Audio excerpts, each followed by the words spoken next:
ورته وایي equal appearing. دلته به زه فقط یاداشت کړم equal appearing scale. equal appearing بعضې بیا انټرول هم ورسره اضافه کوي equal appearing interval scale. دا زموږ او ستاسې دوام شو. دریم ډول چې هم موږ او تاسې سره بعضې به ډېر اشنا یي چې هغه د ګوټمن سکیل په نامه دی چې دا زموږ او ستاسې دریم دی. بعضې خلک ورته وایي چې دا کیومولیټیو سکیل په نامه یې هم موږ او تاسې کولی شو یاد کړو، تجمعي اندازهګیري. خو مشهوره چې په پښتنپاڼه کې ډېر کامل دی استعمال دی او کاریږي هغه زموږ او ستاسې دپاره لیکټ سکیل دی.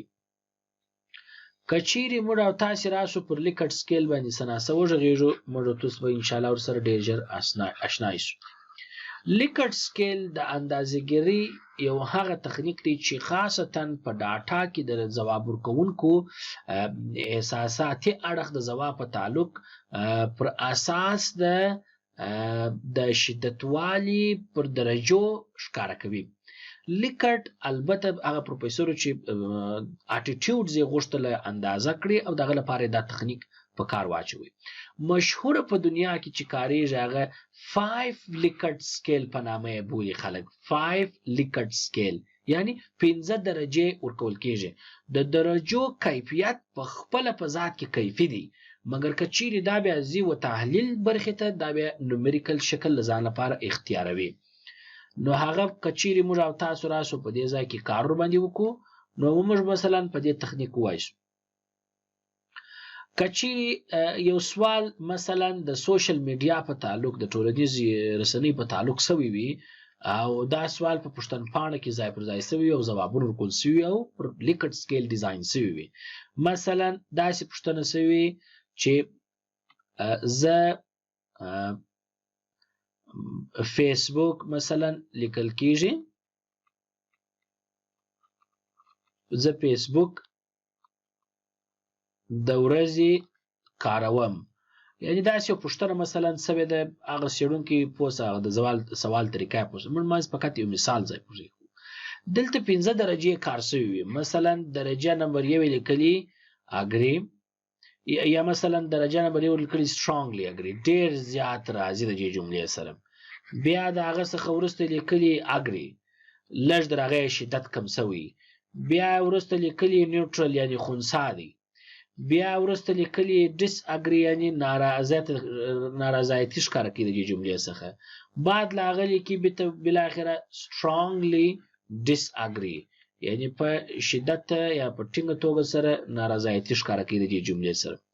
که چیرې موږ دا ته وګورو نو دا ردیف په د لوړه سره لاندې لوري ته په راټیټېدو سره وي. یعنی که چیرې تاسو ورته وګورئ اول ډېر لوړ حالت سو چې پلس سلسله خواته دی. په دې ترتیب سره دا قرار کمیدي یعنی کولای شو دا 80 یاد کو مثلا دا 80 یاد کو یا نیوټرل حالت دی به کمیږي. مګر دې طرف ته چې کله راټیټېږي د منفي شدت خواته زور به ته وهي چې منفي 100 درجې په دې ځای کې راځي. په لیکټ سکیل کې تر ټولو یو مهم شی دا دی چې ستاسې اول حالت چې کوم ذکر کیږي او آخري حالت چې ذکر کیږي سلسله باید یو او بل په سلسله توګه سره باید یو د بل معکوس او خلاف اوسي. داسې نشي کېدلی چې په دې کې کوم درجه د شدت کار سوی وي هغه بیا په منفي حالت کې در دې د شدت درجه ټیټه راغلی وي یا لوړه راغلی وي. نو حالت یې باید په یو شکل وي مګر په معکوسه بڼه باندې. دا چې بیا یو څوک راولاړېږي پر کوډ تقسیمي بیا د سکیل په طریقه هم کولی شي د یو میزان خطکش په ذریعه برابري. مثلا دلته لیکي strongly agree دلته لیکي agree په منځ کې لیکي neutral دلته لیکي disagree دلته لیکي strongly disagree. په دې ترتیب سره سکیل ورکوي. بیا ورته وایي چې دا یو دا 2 دا 3 4 او بالاخره 15. و دې ته په کتلو سره به ځواب ورکوونکی راځي مختلف اړخ کې خپل فکر ته په کتلو به یو ځواب انتخابوي. یو کس به راځي پر دې دایره راتاوي بل به وایي چې یا 15. مقصد یو به پکښې انتخابوي 2 نسی پکښې انتخاب کېدلی ځکه خپله لیکټ سکیل تخنیک چې دی هغه د MCQ تخنیک دی یعنی ملټیپل چوایس کوېسچن دی.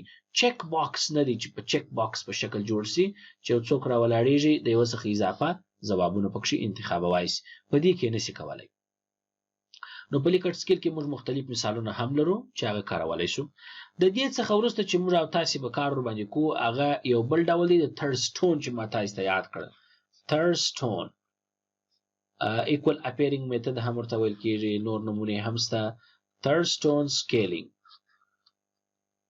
په third stone scaling کې مهم شی چې کله کاریږي هغه equal appearing intervals هم ورته ویلای شو موږ تاسو کار کو په دې کې تر ټولو مهم شی چې هغه اولین حالت دی چې تاسو لپاره مهم دی هغه start with a large set of items دی دا شی به تاسو لپاره به یاداشت ني start with a large